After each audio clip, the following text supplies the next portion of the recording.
Blog Talk Radio.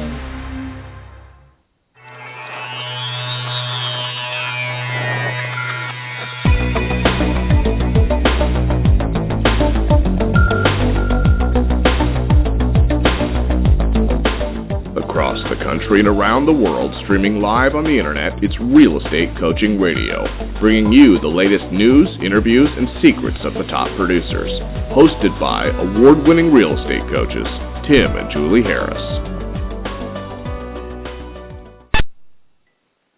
All right, welcome back. Julie, are you on with me? I am. Can you hear me? I can hear you fine. You don't need to ask that because we can hear you great. Just so checking. everyone, all right, good. Welcome back to the radio show. And man, did our radio show from yesterday, Julie, raise a lot of eyebrows. A lot of eyebrows, a lot of emails, right? I mean, a lot of people were saying, Tim and Julie, are you advocating cutting your commission? You know, I received an email from somebody who just obviously didn't listen to the radio show and thought, oh, Tim and Julie are somehow telling people to discount their commission. No, that is not what we are advocating. And it couldn't have been further from the truth. And listen to the radio show from yesterday if you want the details on how to adapt a flexible fee commission structure into your business, because that is what, in many cases, the market is expecting. So we like to start every one of our radio shows out with a lesson or a coaching call summary or something that Julie and I are experiencing in our own business. But before I get to that, and Julie, I'm going to ask you something that you've taken from one of your coaching calls from today. Sure. I want to remind everyone that they can call in 347-857-1195, 347-857-1195. Again, the phone number to call in and ask Julie and I a question here live on air is 347-857-1195, or you can email your questions, and I have about a half dozen questions that we are going to use today on the air. Email your questions to questions@realestatecoachingradio.com. But we'd love for some of you to call in again at 347-857-1195. So, Julie, your coaching calls today. Again, Julie and I have obviously thousands of coaching students, and coaching students, I'm sure, in every major metro market in the country, and some in Canada, and a few in Australia, and some in Scotland and Ireland and Italy and all that good stuff. So, Julie, from your coaching calls today, share with us an interesting story, a situation one of your students was experiencing, or maybe a market-relevant, something that will illuminate the listeners to what happens on a coaching call with you if you were their coach. Sure. Okay. So the one that came to mind first was one of my California agents, and she was frustrated because she has 3 what we would call AAA buyers. What's a AAA buyer? Somebody who is pre-approved or cash responsive, only working with you, motivated, all of those good logical things, and communicative. So she has these 3 great buyers between $400,000 and $500,000, 3 of them, but she can't find anything to sell them.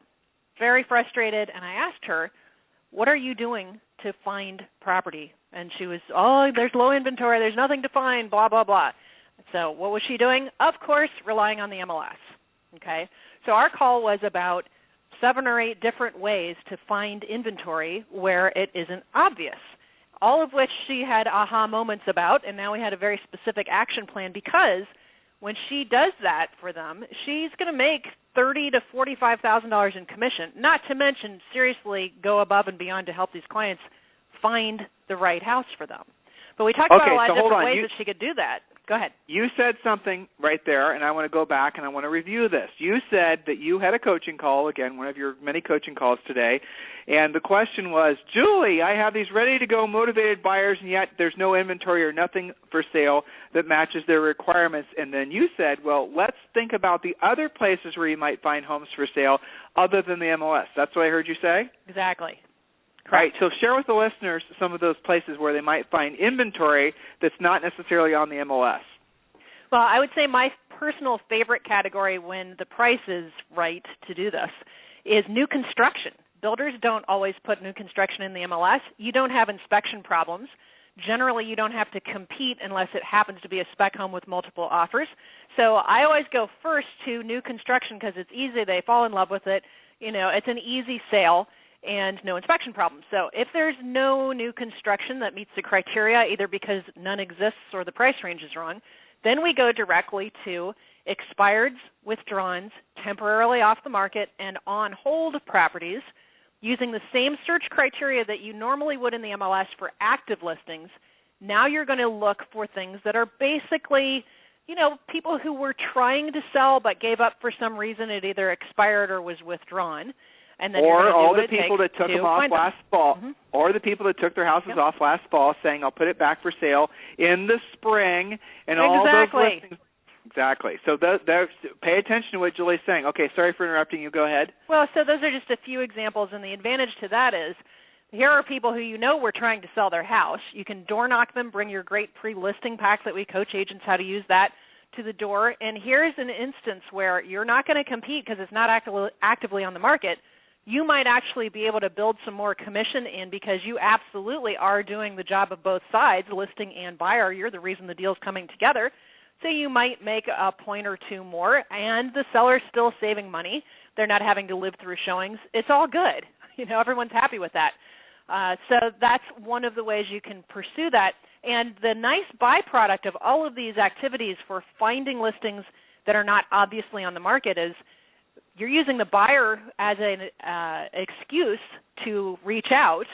However, you can only sell one house to that buyer, so you're going to end up with more listings yourself through the fruit of your labor here and going after those types of scenarios. So you have that. Well, hold on here. That is so huge. Let's go back. Let's review that.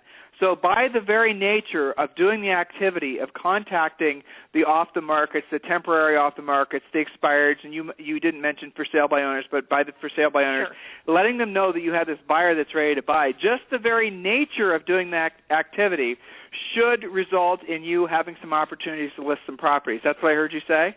Absolutely. You're just using the buyer as a springboard. Of course, you're doing the work for their benefit, which, by the way, makes it easier for most agents to do this type of prospecting because that's what you're doing. You are prospecting. This is a pure prospecting event, but I find that most of our clients have an easier time doing that when they have a compelling reason to call. They're not just saying, hey, what do you want to buy or sell? When would you like to move? They're instead saying, I'm calling you today because I noticed you were trying to sell your home about 6 months ago. I have a well-qualified, pre-approved, highly motivated, non-contingent buyer who's looking in your exact neighborhood, in your exact price range. Tell me more about your situation. Go ahead. And, of course, the for sale by owner, their response is going to be, well, if you have a buyer like that, bring them by. And every other realtor that might be calling and acting like they have a buyer is going to have to two-step it and say, well, maybe I have a buyer, maybe I don't. Whereas you're going to be able to say, yes, I have a buyer. I'll stop by on Saturday to see the home. And by the way, where are you planning on moving once this house sells? Well, we're moving to Arizona. Wait a minute. There's another transaction? Yes, exactly. So, guys, get into action. Don't just assume that all the listings are on the MLS. Dig in deep. You'll find that there are hundreds of homes, even in markets like Palo Alto, California, that are available if you know where to look. Now, the last source of not on the MLS listings, obviously, are going to be other agents' pocket listings. That is going to be more challenging. That is going to produce, generally speaking, the least results for you in terms of getting other agents to tell you about their pocket listings because their goal, obviously, is to double into it themselves. But you can eventually, over time, build a network of other listing agents. Now, think about that for a second. Most of the listings in your marketplace are going to be handled by a few agents. Those few agents are going to know fully well what they have coming for sale over the next 60 to 90 days. Network with those agents. Be very nice, very respectful, and I would not be surprised whatsoever if they occasionally threw you an opportunity to sell one of their or non-MLS listings. So think out of the box, and please don't convince yourself that there's no inventory. Now, just another side note, let the buyers know all this extra work that you're doing. Let the buyers know that you're going above and beyond to find them a home, and they will have no problem whatsoever signing that buyer agency agreement, versus if you're just saying, well, I'm going to go to the MLS every day, or when the MLS emails me letting me know about a new listing, I'll let you know. Right. There's nothing special about that. Now, I'm going to give you one other bonus source of business, bonus source of listings. Again, this applies all this information to those of you who should be building your listing inventory, as well as those of you who have convinced yourself that there's no buyer, no homes for sale for your great motivated buyers. Go to the distressed property. Find out the folks in your community that are 60, 90 days behind in their mortgages, when they're headed for foreclosure. This is the same activity you do if you're wanting to seek out short sale listings, which all of you should be doing. And then ask those folks, like, are you ready to basically use our scripts, and you will then discover more off the market, not necessarily publicly available homes for sale, because those short sale owners are on their way to foreclosure, and they're going to be more than happy to welcome in an easy, smooth transition into a rental so that they don't have to worry about facing a foreclosure. Then obviously you're going to list that house, you're going to sell that house to your buyer, and you're going to have to close that house as a short sale for your buyer. If you don't know how to do it and you're one of our coaching students, obviously you need to ask. Does that make sense, Jules? Absolutely, it does. And in fact, most agents would shy away from targeting that short sale because they're thinking that that's going to be added hassle. I would contend that it's actually less hassle in low inventory markets because that short sale seller is then going to rent. You don't have to have the conversation with them that you do with everyone else. I would sell my house, but where am I going to live? That's right. Exactly. So all right, there are so advantages. Go ahead. Again, guys, we are unquestionably at the very start of what will be a 7-year powerful recovery in the housing market. Last year, a lot of you think, well, housing came back. Last year, housing was just getting ready to get started to come back, and we're going to see as the months roll on into 2014 that this will be the start of a great, long-lasting real estate recovery. And I'll go as far as to say there might even be a little bubble forming in some markets because of the distinct lack of inventory. There's a lack of inventory for a whole host of reasons. We can talk about that on another call. But I do not see any reason to believe that that situation is going to be changing anytime soon. So expect in many ways this year to feel a lot like last year. But at the same time, there will be more opportunities for you to list properties. All right. So for those of you who are ready to call in and speak directly with Julie and myself about today's topic, which is, what is it today, Julie?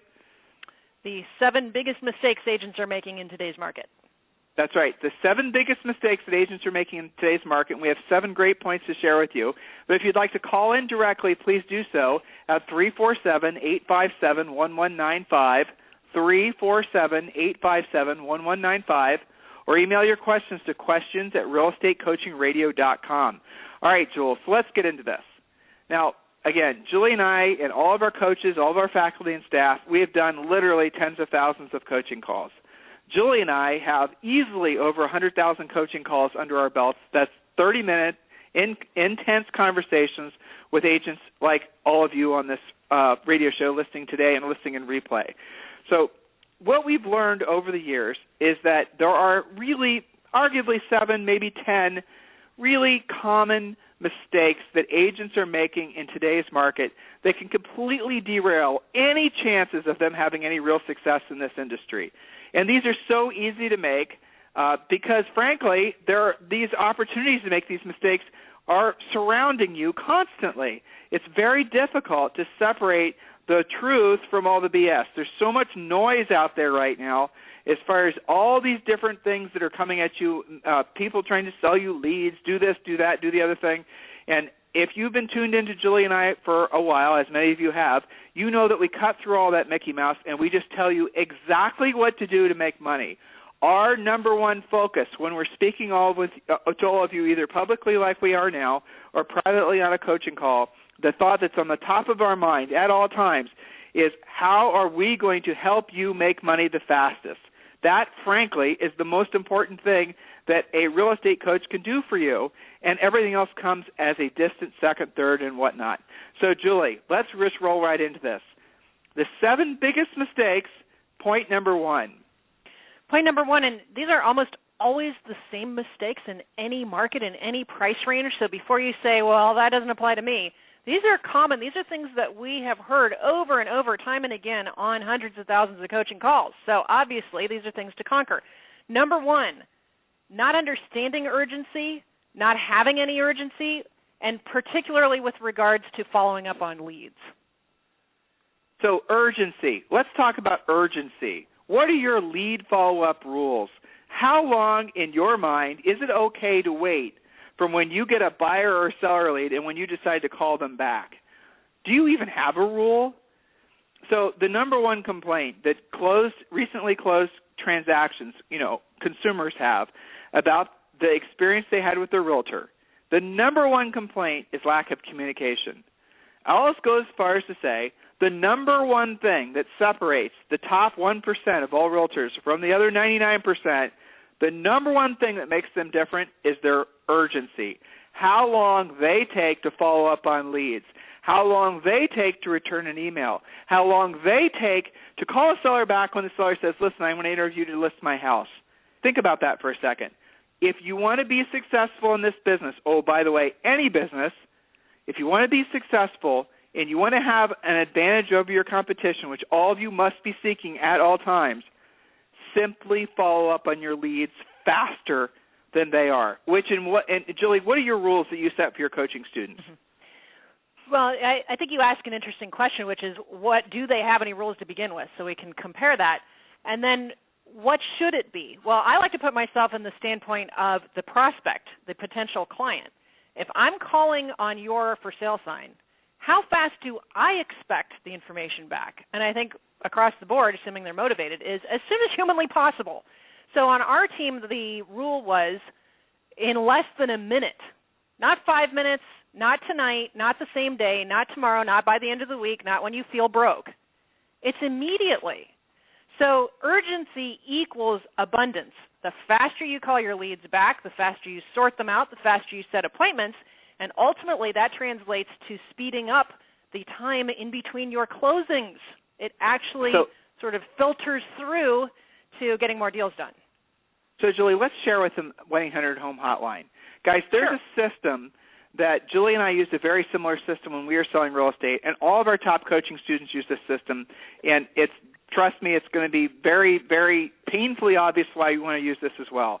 It's called 1-800-HOME-HOTLINE.com, 1-800 and the number, 1-800-HOME-HOTLINE.com.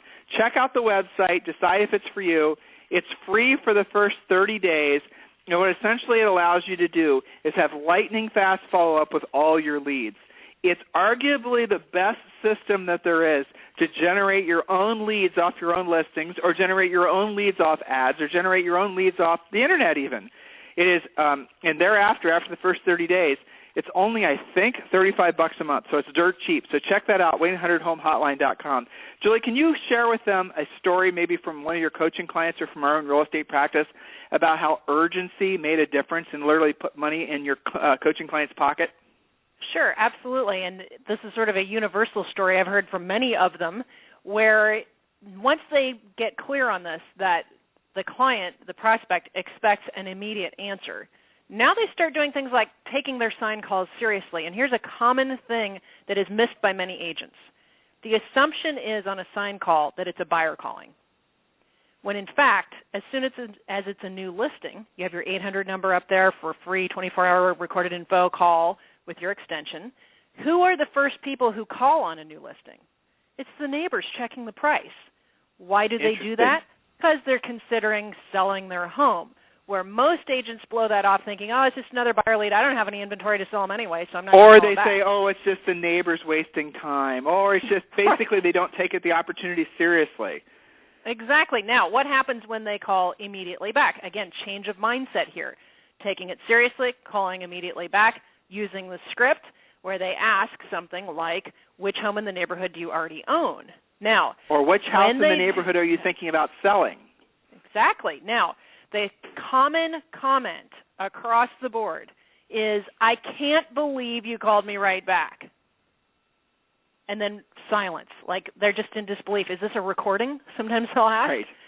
And then you can build your rapport, ask good questions, use the script, and probably you're going to end up with at least one or two listing leads, especially early on in that new listing. Now, buyers will say the same thing. Typically, buyers will say, gosh, I can't believe you answered the phone if they did the zero transfer, or I can't believe you actually called me back. I've called 12 real estate signs in this area, and all I get is voicemail constantly. I can't believe you're there.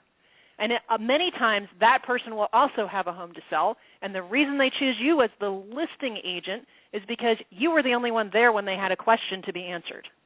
Okay, so here's another interesting statistic for all of you. Thank you, Julie. Sure. Most of everyone, and this is not just true for real estate, it's true for anything in sales, most consumers will work with the first salesperson that they meet. Think about that for a second. Like, so for example, in the new car, and I watched a video about this on YouTube, and it was a guy who trains new car salespeople, and he had a whole bunch of interesting statistics. And the bottom line is that if someone walks onto the new car lot to buy a new car, the first salesperson that they walk up to, even if they end up going to 5 other dealerships, there's almost 100% chance that they're going to come back and buy the car from the first guy that they met. Now, the same is true for real estate if you follow up. If you follow up, the same is true. So if you meet them in an open house, or if they call off one of your signs and you call them back through 1-800-HOME hotline, or any of the other dozens of ways that you can communicate directly with potential buyers and sellers, call them back immediately. Immediately is less than a minute. Unless you're in a closing. Like they barely hung up and you're calling them. Right. That's the goal. If you are the person that calls them back immediately, you will forever impress upon them that you're special and unique. And everyone that they might contact after you, because they will contact other realtors after you, trust me, they will. But everyone they contact after you, guess what? They're going to get around to calling them back. They're going to maybe email them back the same day. You guys know how it is when you're communicating with each other. When was the last time you were able to call a realtor directly and actually have them answer? You know, well, yeah, it's crazy, the but it's true. communication is also the number one realtor complaint about each other. Yeah, that's funny, huh? So listen, if you want to participate in today's radio show, you can do so by calling 347. I see we have some callers. 1-347-857-1195, 1-347-857-1195, or you can email in your questions at questions@realestatecoachingradio.com, questions@realestatecoachingradio.com. So here's an interesting statistic for you, Julie, about our radio show. We're actually having more people download and listen to the radio show in replay on iTunes than we are listen live. And it's pretty, I think, interesting that so many agents are saving us on their computers and their iPads and whatnot to listen to us later, and that's great too. So for those of you who want to participate in the show and can't listen to us live, remember, email directly questions@realestatecoachingradio.com. All right, big, huge, common career-ending mistake. I'm giving a title that's called More Drama. Number 2, and this one is really critical. Everyone pay attention to this, especially if you're a Keller Williams agent. Leading with expense versus leading with revenue. Leading with expense versus leading with revenue. What the heck does that mean, Julie Harris? Leading with expense versus revenue. Well, this would be the typical realtor way, and that's where you respond to the person who comes into your office and pitches the latest, greatest way to, say, buy buyer leads, or to lead generate because you buy this and it's going to solve all of your lead generation problems, and you go, that's fantastic, sign me up. And then you probably go on to your next appointment, forget that you did it, till you get your credit card statement, and you go, what in the world did I sign up for? Very common. Leading with expense can also mean paying an exorbitant fee for something like office space that you don't actually need.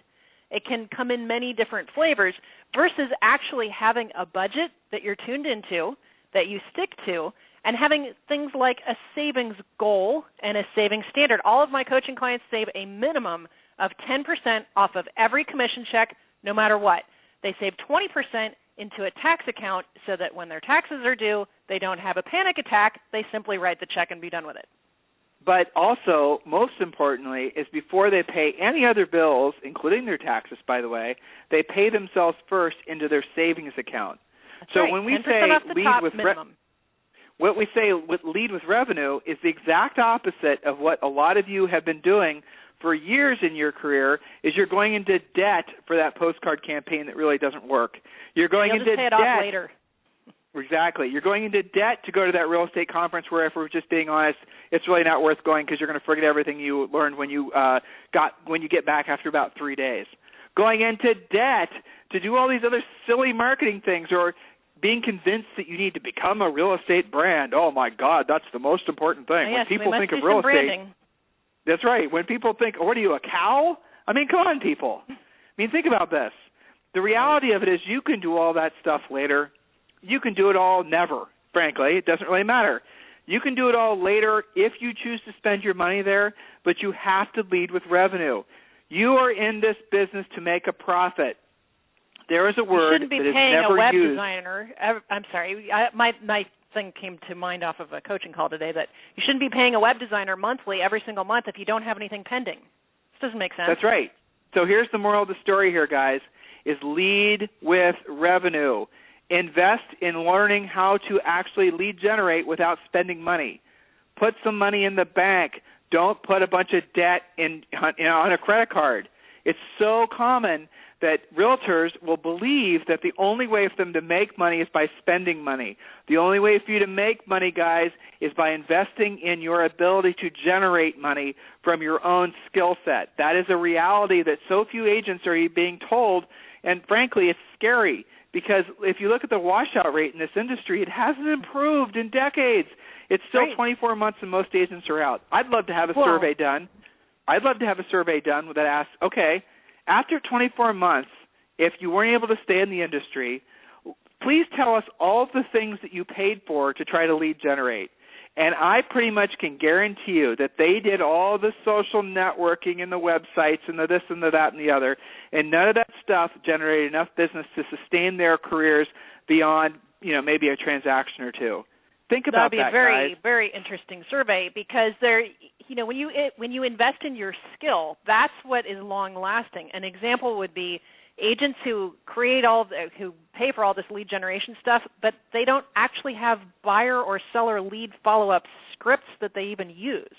So they're creating maybe some leads, maybe not, depending on what they've invested in, and yet they don't have the skill developed to do anything about the lead.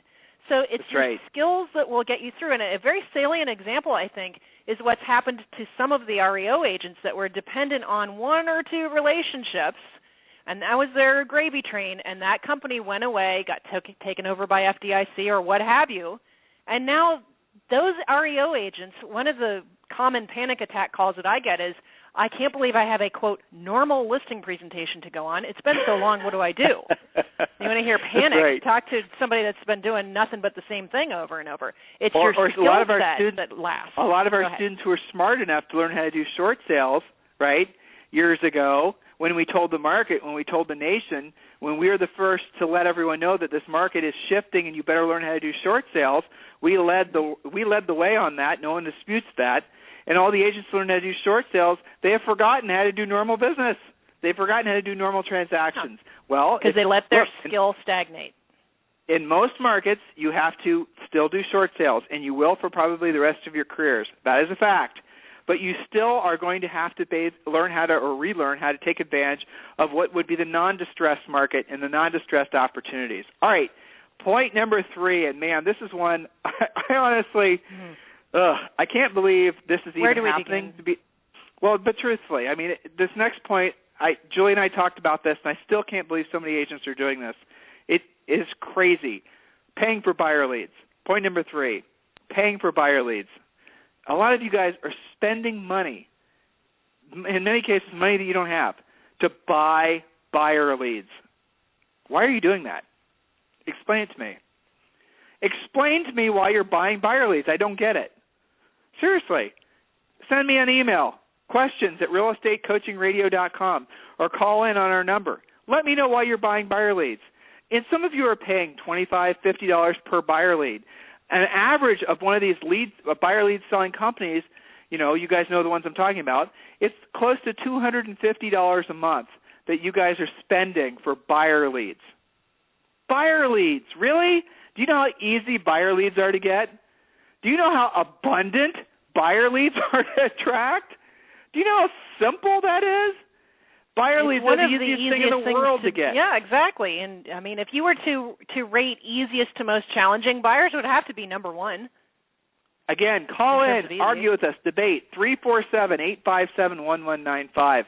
Buyer leads, guys. Please stop paying for buyer leads. Please stop paying these website lead generation companies for buyer leads. It makes no sense.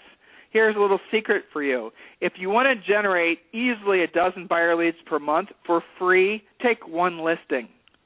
Take one listing and put 1-800-HOME hotline on the right or on the sign. Run Craigslist ads using our sample Craigslist ads using the 800 number, 1-800-HOME-hotline.com. You will get dozens of buyer leads. Dozens! Have an open house the way we coach you to do it so that it's actually effective. There's at least 10 different things to implement that are super easy, cheap, or free. You guys have convinced yourselves that you need to be doing business with companies to sell you buyer leads because you've never learned to do it yourself. Learn to do it yourself. It's easy. It's cheap. And buyers are plentiful. Literally, guys, for every one listing you take, and it doesn't even matter if it's a mobile home in the middle of the field, you can easily generate dozens of buyer leads if you just implement really what amount to free systems that we teach you as part of the coaching program. We shared with you on this call today many of them. Again, go to 1-800-HOME-HOTLINE.com. That's one of the easiest and quickest things you can implement. Get our coaching students, make sure you're using and implementing all the ads that we give you that are designed to generate buyer leads. But please, folks, please stop spending money on buyer leads. It makes no sense. Point number 4, Julie. Point number 4 is having zero time management. Not understanding time management, not doing anything about it, not following a schedule. And for some agents, this also means seeming like you're busy all the time. It's not necessarily lack of time management because you don't have anything going on. Usually this comes up when you do have some things going on, but you're spending an awful lot of time doing stuff that doesn't lead to a paycheck. Can I share a coaching call that I had Please. this morning? Okay, so Sure. I'm not going to use his name, Dan from Houston. So I'm on a coaching call with this person who I won't mention his name, and he's someone I coached a while ago. He then got out of the real estate business, getting back in the real estate business, hiring me to be his coach again because he told me that he made the most amount of money in his career when I was his personal coach. Makes sense? I'm his coach again. So Perfect. I had my first coaching call with him what is today? Wednesday, Tuesday, whatever day it is, last week, and had a great call. Good to reconnect with him. I gave him 3 very simple things to do. I have no point really talking about it on this call, but 3 very simple things to do that would lead directly to him putting money in his pocket, which is always our most prominent, dominant thought every time we're on a coaching call with any of you. How can we help you make money the fastest? So he did none of them. Zero, zilch, none. Fine. So I get on the phone with him this week, asked him if he got his homework done. He didn't. I asked him, so what did you get done? He said, well, I was busy with this, I was busy with that. Okay, great. So what were you busy with specifically? And then he told me what he was busy with. I had a buyer I was working with, a contract I was negotiating, a listing I took, and some other Mickey Mouse. Excellent. Those are good things to do. So how much time did you spend on each of those activities? And then I'm not really sure how much time I spent on that. Well, so then I said, all right, so let's just say on the taking of the listing, that took 4 hours. Probably took 1, but I said 4. And then there was the other things he mentioned he did. So we came up with what amounted to about 10 to maybe 15 hours worth of work. So he legitimately was busy 10 to 15 hours since our last call. And yet, if he's working a normal, hourly job, he still had another, 25 hours in that last week. Realistically, not including the weekends, not including the mornings, not including the evenings, that he could have gotten the 3 simple things done. But he didn't get them done. But I'm sure he told you he was busy. Of course. And all of you, is the number one thing that we hear from you guys. I'm just so busy. You're not busy. You don't know how to manage your time. And really, time management as a term is kind of a misnomer. That's the truth. I mean, you can't really manage time. Time is linear. How can you manage something that's, conceptual, really? Sorry, we aren't going to get into a physics conversation. But the reality of it is all we're asking you to do is have a scheduled day where you get done every single day at least 5 activities that are designed to make you money. And we ask you to do those activities in the morning. So every one of our coaching students, you have been given a schedule or will be given a schedule, and you need to implement it, and you need to follow it as closely as you can every single day. That way, whether you have a sale or make money that particular day, it doesn't really matter because you've done the activities that will lead to a sale, that will lead to a listing, that will lead to money in your pocket, provided you do those things every day. Never forget the 6-month payment cycle in real estate. That is the time from when you make an initial contact with a potential seller or buyer and the time you get your paycheck. Even in hot markets, it's going to be like 90 to 120 days. So think about that for a second. That's a critical thing, especially for those of you who are new in the business. The contacts you make, the relationships that you take, the contracts that you have signed, they aren't going to get you paid tomorrow or next month or the month after. That's money you're going to be taking in June or July of this year. So if you didn't do anything to proactively lead generate or get any contracts signed or any other things we ask you to do as one of our coaching students, come June or July, you're not going to have any money. Julie, help me drive down this concept for these guys. Well, I actually have my coaching clients who have been slackers in the way that you describe, flip their calendar forward. Well, I'm sorry, but they're in this to make money last time I checked. So let's say that you had kind of an off week, although you were busy, okay, but you didn't produce anything new, no new appointments, no new leads, et cetera. I actually have them get out their calendar and flip forward 90 days to 6 months and put a big 0 with a dollar sign next to it, because that's what they've signed themselves up to do, is make nothing for that week 90 days to 6 months out. And I think for some of them that kind of drives it home that you are signing yourself up to have no closings that week. Now, what's that going to do to your plan this week, knowing that? Well, here's another thing that we do is we ask how much money you have saved, and some of you have a couple speckles saved. And then we ask you how much money you have to spend. This is an interesting exercise for all of you to do, because this is using a little bit of honest-to-God fear to get you to do the things that maybe you're resisting doing. How much money do you have saved? Okay, you have $10,000 saved. How much money do you spend per month? Okay, you spend $10,000 to pay your bills, to pay whatever you have to pay. Okay, so you have approximately 1 month's worth of savings. Out of curiosity, how much money do you spend per day, you and your family, that you have to support? That's fun. Yes, it is. So if you take that $10,000 you have to spend every month to make your mortgage payment, to pay for the private school, whatever your bills are, it could be $3,000, it doesn't matter. Figure out how much money you actually take per day to exist. Just to run you, whether you're feeling spendy today and go to Nordstrom's or not, just to run you because you're living, breathing, eating, you have a grocery bill, a gas bill, you probably have a school bill for your kids, you have different things you're doing. So if your burn rate is $10,000 per month, that's $333 per day. If you did nothing today to replace that $333, you are on the fast track to being broke. That's just the reality. We're not making any of this up. These are real numbers. So point number 5, guys, and we talked about this at the top of the call, so we're just going to review this point. We're going to get right to point number 6, is relying, again, these are the 7 mistakes that we're seeing a lot of realtors fall prey to, making in this marketplace that will totally and completely screw up your year. Guys, it's still early enough in the year that you literally can have the best year in your real estate career ever. It's only basically the beginning of February, but if you wait until like end of February, March, and you have to play catch-up, it's going to be 10 times harder because all the other competitors, all the other realtors are going to start coming out of the woodwork to take their spring listings. And your competition is going to go through the roof in about 30 to 60 days. You can listen to me and you can take me seriously now, or you can wish you would have 60 to 90 days from now. So please, guys, do the right thing and get to work now. So point number 5, again, is relying only on the MLS to find homes for buyers. And if you didn't hear Julie and I discussing that, listen to the beginning of this broadcast again because we gave a lot of detail on that. All right, point number 6. Now, this probably is, again, I mean, all these points kind of grind me, but this point in particular I think is almost comical because how it actually shows up on our radar. Point number 6, building a team before you have the skills yourself, let alone the revenue yourself, to substantiate any sort of, staff.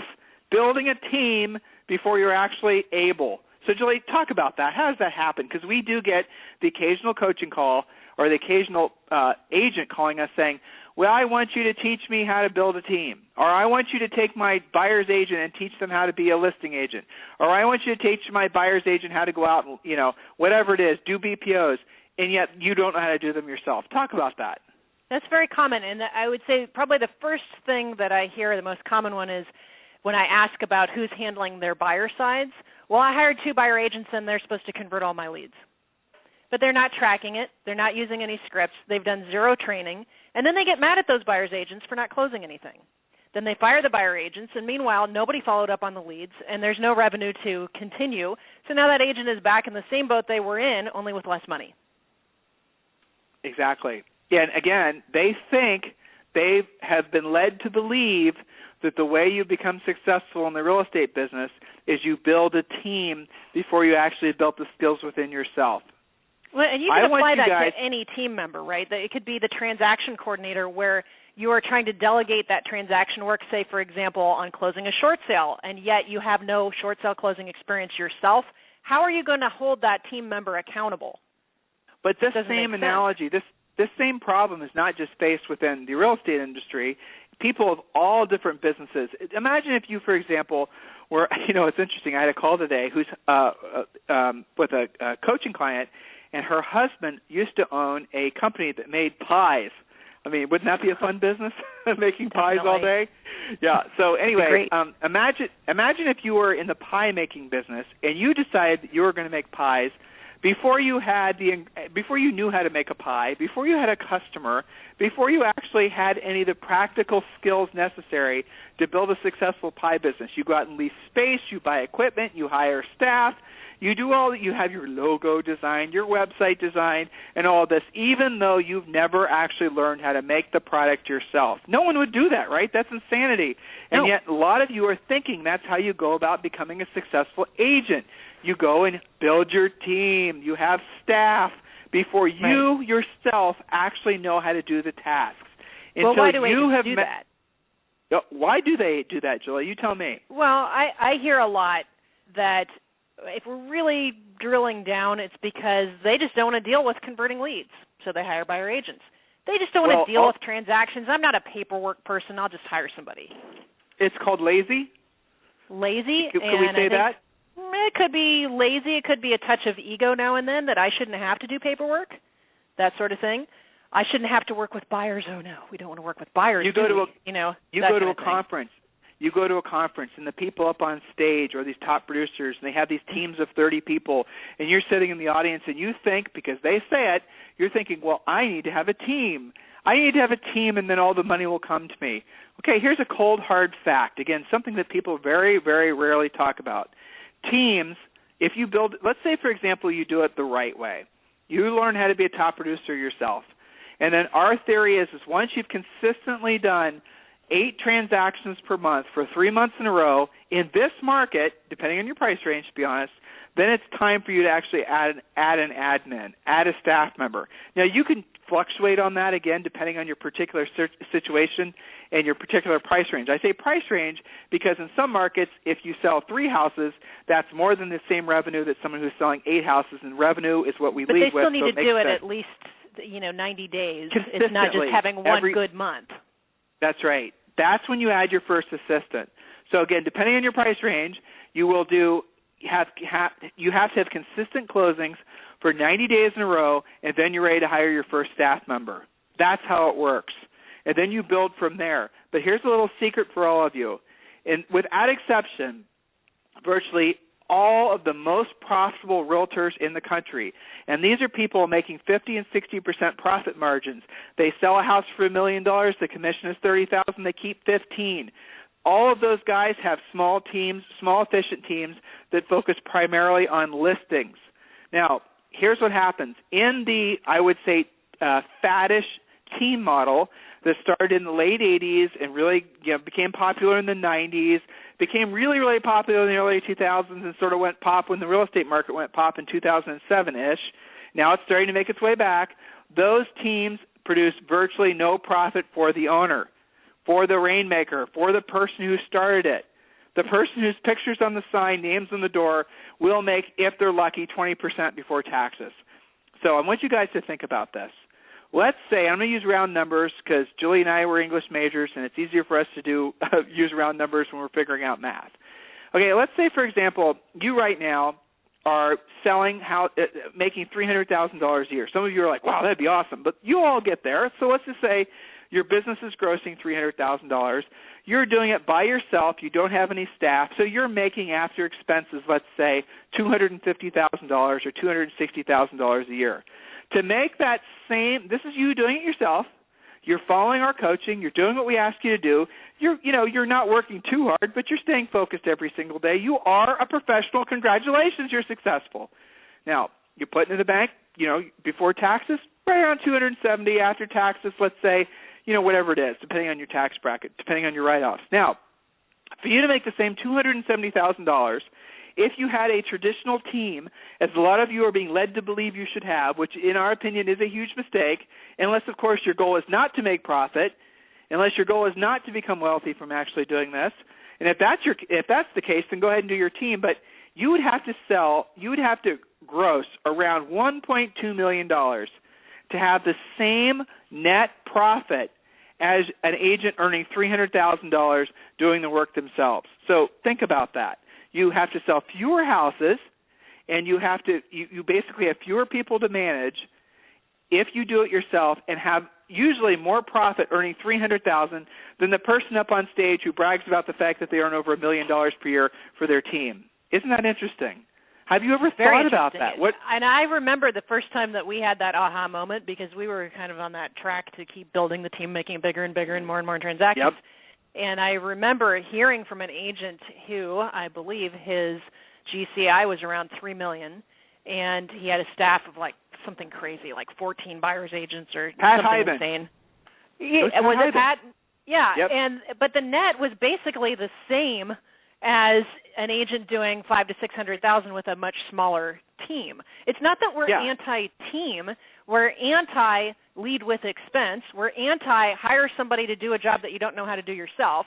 We're anti-drive your net down to the point where you don't have any. So it's not that we don't believe in having buyer's agents and transaction coordinators staff and all that thing. Okay, it's just that there's a certain way to do it that doesn't make you broke. And I would also add, Tim, that there is a myth out there that when you have a team, well, you get to sit on the beach all day and the team does everything for you. There's really nothing left for you to do. You can just collect your paychecks, right? When in fact, there's a whole lot of management that goes on with having staff and having to talk to people and hold them accountable, assuming that you want to be profitable. If not, well, have fun with that. Well, and Julie just said something really important. I mean, how many of you actually got into the business of selling real estate to become an administrator of a real estate team? Because that is the position in which you will find yourselves. You will find yourselves essentially going from being someone who works directly with buyers and sellers to somebody basically who is having to train, manage, and oversee the team members that you've hired to work directly with the buyers and sellers. Just think about this, guys. It just doesn't make sense. Yeah, but it sounds good to call yourself team leader. I mean, that sounds good. Well, it does. Good. It's all ego, guys. It's ego. Okay, it is. Exactly. It just is. Most teams, 99% of the teams out there, the rainmaker, I'll tell you what, I mean, a good buyer's agent on one of those teams can make way more money than the team leader by a country mile. You know, that's true, because they have no expenses. They have no expenses, and their leads are being fed to them, and there's some high-priced transaction coordinator to close all the deals. The reality of it is that in most markets, in most cases, the most profitable real estate practices consist of someone who's generating leads every day, someone to close the transactions, and maybe an assistant and maybe one buyer's assistant. Okay? Those are the most profitable teams. They're small. So here's another little problem with teams. You guys, a lot of you who have been with us for a long time, some of you have been with Julie and I in one form or another for about 20 years, you guys know that when the market shifts, it doesn't put out a red flag saying, warning, market shift ahead. It just shifts. You guys remember 2007, approximately September, when the subprime lenders in California started closing their doors? How many of these big team leaders burned through their savings almost overnight, trying to support the teams, not knowing how long the real estate crash was going to last? And it wasn't just burning through the savings. They burned through their rental property equity. They burned through every last dollar, and some of them even lost their own homes as a result. That's 100% sad and 100% true. That is what happened with a lot of these teams. That's the reason that a lot of these guys that have these big teams, you see them restructuring themselves now as housing is stabilizing, and they're not doing it like they did it before, because many of them hopefully have learned their lessons. Please, learn your lesson. There's an old Chinese proverb that says, I'll do it in my Chinese, no, I won't do it in my Chinese accent, someone will get mad. But here it is. A smart man learns from his mistakes. A brilliant man learns from the mistakes of others. That's what coaching is all about, walking in the footsteps of other people so you don't have to make the same mistakes, so you can make money faster. Just makes sense, doesn't it? Point number 7, Julie. Point number 7 is operating your business without an actual business plan, without goals, without knowing your numbers, without knowing what it actually takes to meet or exceed what you have to earn in real estate. I see this all the time when I teach the treasure map, real estate treasure map, and, our coaching clients get that as part of their coaching, where one of the first questions I ask is, what does it cost for you to run yourself and your family? And everybody kind of guesstimates at that, kind of maybe has a little bit of a grip of that, but when I ask them to actually look in your checkbook, look at all the payments that you're making, look at your Visa, and it's almost always about 20% more than what people think it costs. Then I ask them to apply any income from their spouse, significant other, rental properties, et cetera, and eventually we come up with an exact amount based on real goals that you need to be making in order for you not just to get by. I don't think anybody ever gets into real estate just to get by, but through the real estate recession and other factors, some agents have come to that reality that it's okay to just kind of pay your bills. I know when you got your license, that wasn't the goal. It was to move yourself and your family forward in life. That has a price tag. What's that actual amount divided by the net commission to you on an average transaction? That tells you how many transactions you have to do per month. Well, how are you going to get those transactions? That's when we get to talking about being a listing agent. How many listings must you have at all times to create that consistent income? That's a big conversation that most agents never have. Coaching clients and real estate coaching essentials, pay attention. Level 1 is all about what Julie's talking about. It's getting your real estate treasure map done. Bewilders me that a lot of you are taking too much time to get that done. Get it done. It's big. It requires you to think. It asks detailed questions that a lot of you, frankly, are afraid to have answered. But get it done. It's your treasure map. It is your road to where you want to be, away from where many of you choose not to or want to be any longer. Your treasure map is exactly as Julie just said. It's your truth on paper. Your truth about where you are and where you want to be in front of you. You can't hide from it. Now, some of you are going to say, oh, Tim, it's too detailed. It takes too long. Guys, you are entrepreneurs and business people.